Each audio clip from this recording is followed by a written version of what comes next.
주님께서 여러분과 함께 루카가 전한 거룩한 복음입니다. 그때의 백성은 기대에 차 있었으므로 모두 마음속으로 요한이 메시아가 아닐까 하고 생각하였다. 그래서 요한은 모든 사람에게 말하였다. 나는 너희에게 물로 세례를 준다. 그러나 나보다 더 큰 능력을 지니신 분이 오신다. 나는 그분의 신발끈을 풀어드릴 자격조차 없다. 그분께서는 너희에게 성령과 불로 세례를 주실 것이다. 온 백성이 세례를 받은 뒤에 예수님께서도 세례를 받으시고 기도를 하시는데 하늘이 열리며 성령께서 비둘기 같은 형체로 그분 위에 내리시고 하늘에서 소리가 들려왔다. 너는 내가 사랑하는 아들, 내 마음에 드는 아들이다.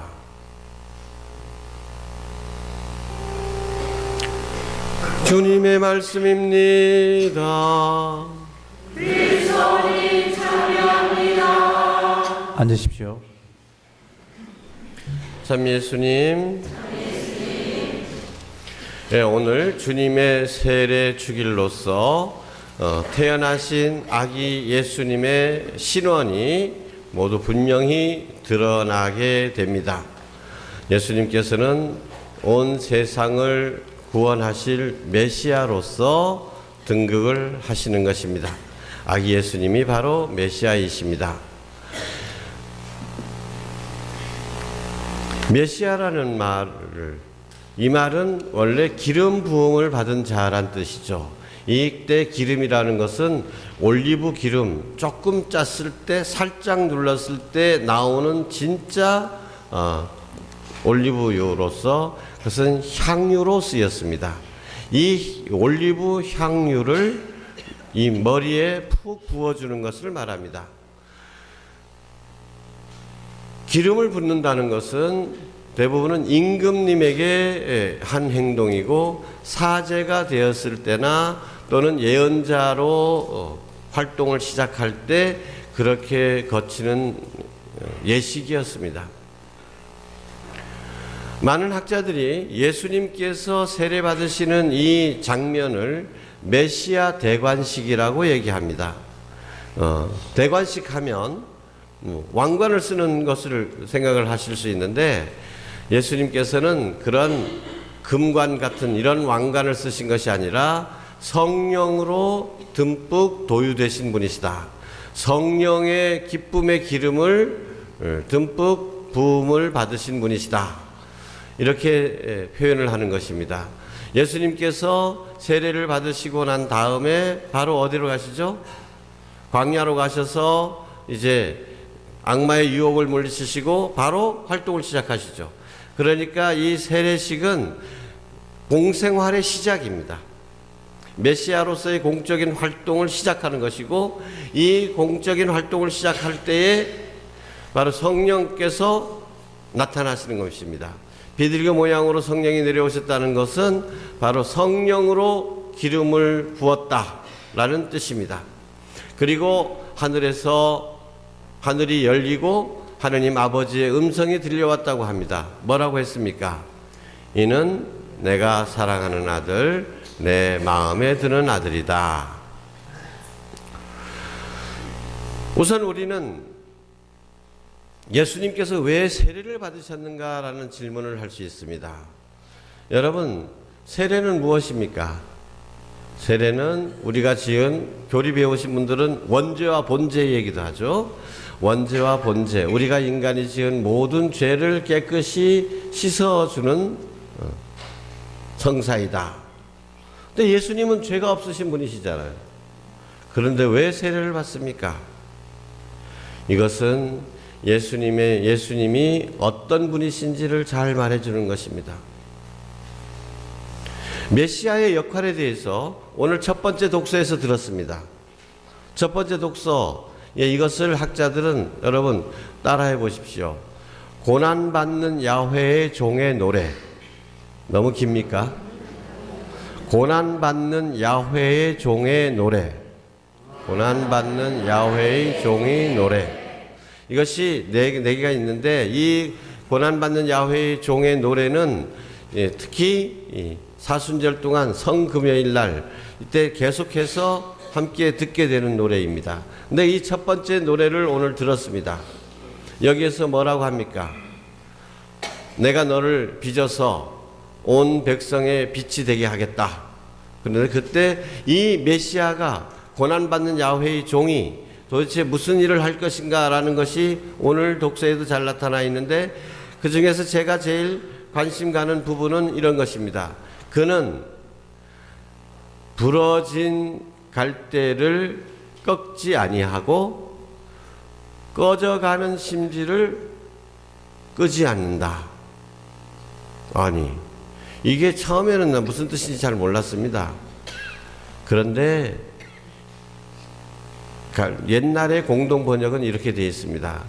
그는 갈대가 부러졌다 하여 잘라버리지 아니하고 심지가 깜빡거린다 하여 꺼버리지 아니한다. 이게 무슨 말입니까? 인자하신 분, 자비로우신 분이라는 뜻입니다. 여러분, 형광등이 깜빡깜빡하면 어떻게 하시겠습니까? 바꿔야죠. 깜빡거리는 것은 쓰레기통으로 가버리죠. 오히려 깜빡깜빡하면 오히려 더 눈에 해로우니까 그건 더 이상 쓸모 없습니다. 바꿔버립니다. 아무런 미련도 없습니다. 근데 갈대는, 예를 들어서 여러분들 갈대로 뭐 이렇게 빗자루나루 이런 거 만든다고 생각해 보십시오. 그거 부러져 버리면은 그 뭔 쓸모가 있습니까? 그런데 하느님께서는 어떻게 하시는가? 부러진 갈대를 부목을 대가지고 오히려 더 튼튼하게 해주시고, 깜빡거리는 심지에 더욱더 기름을 부어가지고 활활 잘 타오르게 하시는 분이시다. 가끔 보면 참 사람이 어떻게 저렇게 모질 수가 있나 라는 이런 생각이 들 때가 있습니다. 참 모진 사람들이 있죠. 말도 참 모질게 하는 사람들이 있죠. 근데 우리 하느님은 그런 모진 분이 아니시다. 이 하느님의 자비를 드러내는 분이 바로 예수님이십니다.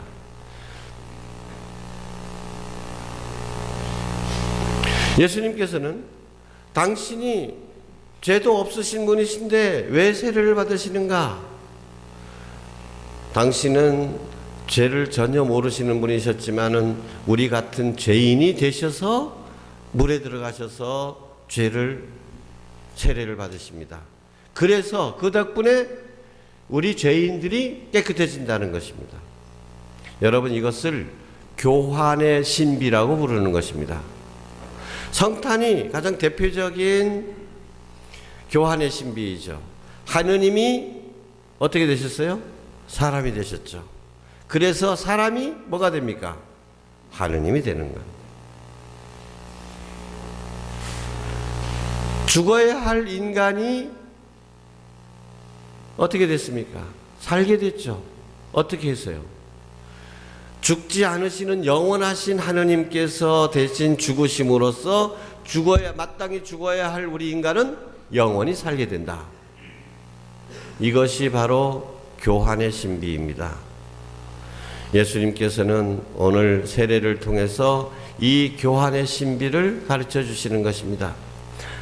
그분은 죄인들에게 너희놈의 자식들 하고 손가락질 하거나 단죄하시지 않습니다. 갈대가 뿌려졌다고 해가지고 에이거 이거 쓸모없구나, 심지가 깜빡거린다 해가지고 쓰레기통에 던져버리시는 분이 아니십니다. 우리가 어떤 존재입니까? 사실 우리는 깜빡거리는 심지보다도 더 쉽게 깜빡입니다.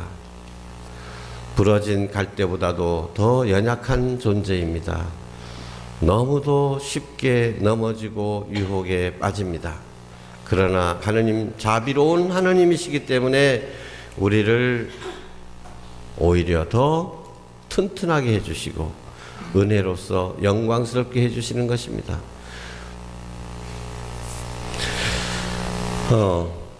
한 달 전에 우리 성당에서 어여쁜 아가씨가 수녀원에 입회를 했습니다. 근데 마지막에 본당 신부의 사인이 있어야 됩니다. 수녀원에 들어가려면. 그래서 저한테 면담을 놨는데 제가 물어봤죠. 너 어떻게 해서 수녀원 가려고 그러느냐? 그죠?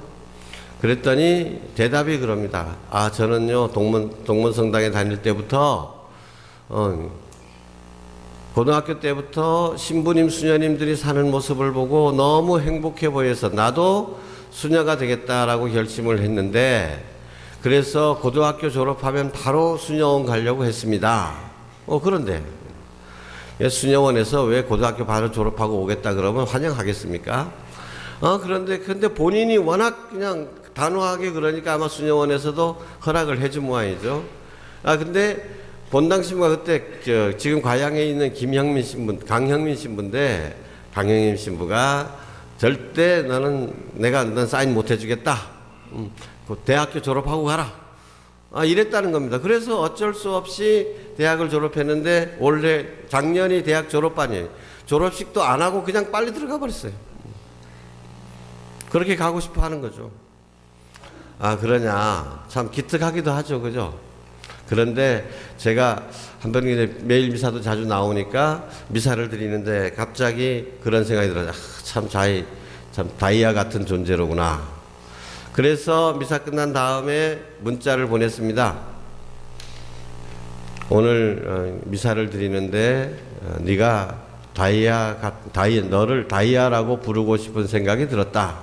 왜 그랬는지 잘 묵상해보고 답을 보내라. 이것은 수녀원 들어가기 전에 내는 숙제이다. 그랬어요. 그 문자를 우리 수녀님한테 보여줬더니 수녀님이 나한테 눈을 흘깁니다. 아이고 신부님, 왜 너무 느끼하다는 겁니다. 다이아로 부르고 싶다.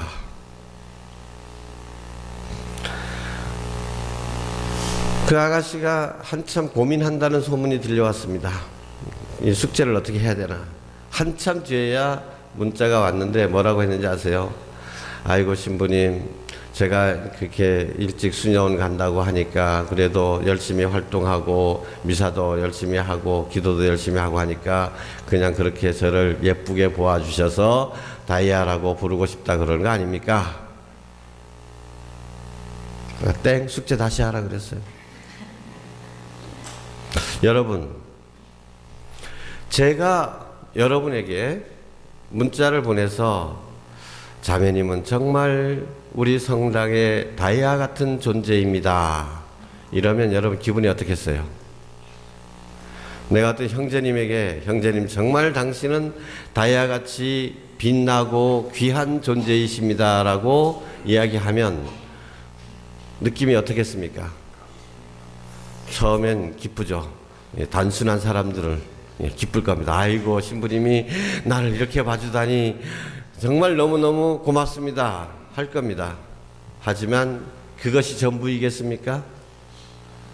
그 다음에 바로 근심 걱정이 생깁니다. 아이고 신부님 날 몰랑경 햄주게, 아이고 내가 무슨 다이아라게, 나보다 잘난 사람 천지하신지, 나는 그런 사람에 비하면 나는 정말 너무나 부족한 사람인데 만약에 나의 이런 진실을 신부님이 알게 되면 얼마나 실망할까? 안 그렇습니까?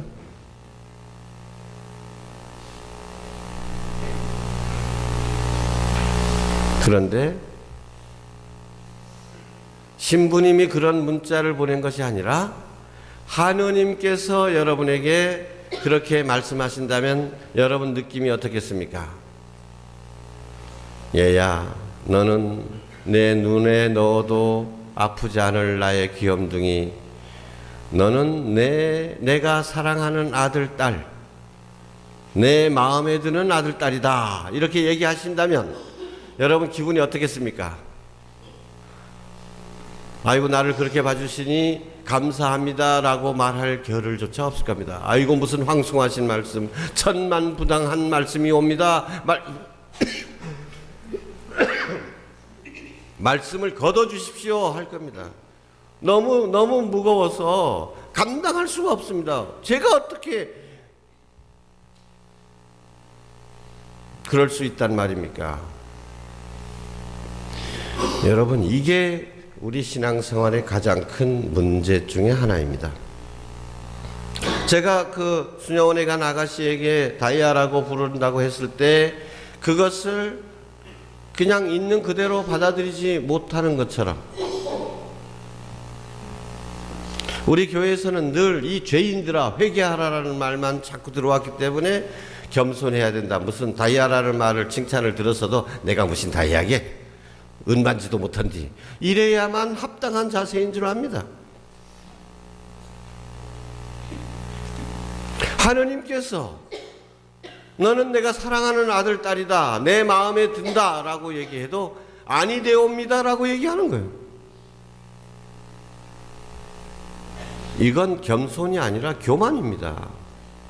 하느님의 은총은 바라보지 않고 자신만 바라보기 때문에 그런 것입니다. 여러분, 세례의 은총이 무엇입니까? 세례의 은총하면 우리 교우분들은 대부분 다 죄를 씻어주는, 죄 사함을 주는 성사다라고 대답을 합니다. 여러분, 그러나 세례는 그것이 목적이 아닙니다. 그것은 시작일 뿐이죠. 죄를 용서한다는 것은 시작입니다. 죄를 용서해 줘서 뭘 어떻게 만들겠다는 겁니까? 당신의 자녀로 삼으시겠다는 거 아닙니까? 세례를 통해서 우리의 죄가 다 씻어지지만 그보다 더 중요한 것은 세례를 통해서 예수 그리스도와 한 몸을 이루게 된다는 것입니다.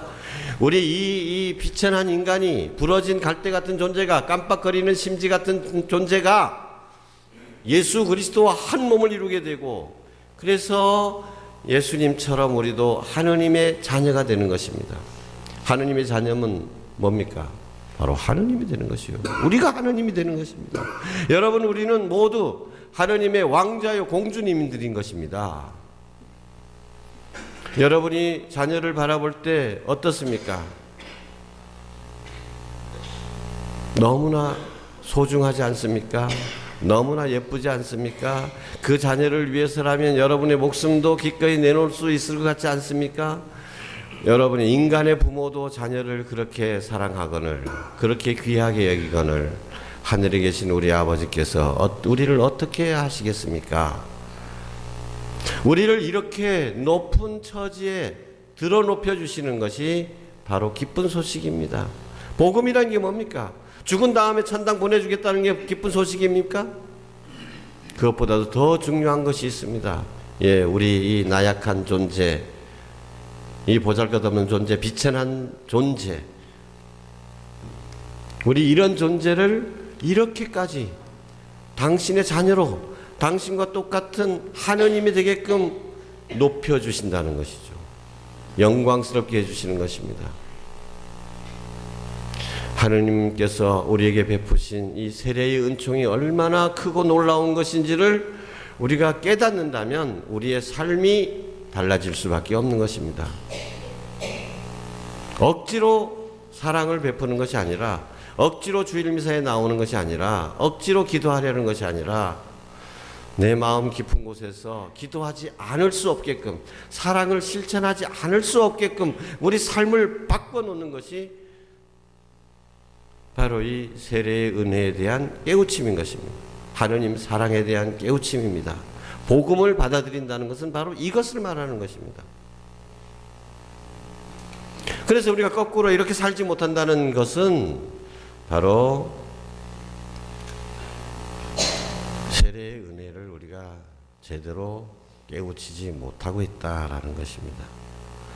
오늘 주님의 세례 주기를 맞아서 정말 세례를 통해서 우리가 받은 은혜들, 우리가 얼마나 고귀하게 됐는지, 다이아가 문제가 아니다, 얼마나 귀한 존재, 사랑받는 존재가 됐는지를 더 깊이 깨우치고 살아갈 수 있었으면 좋겠습니다. 아멘.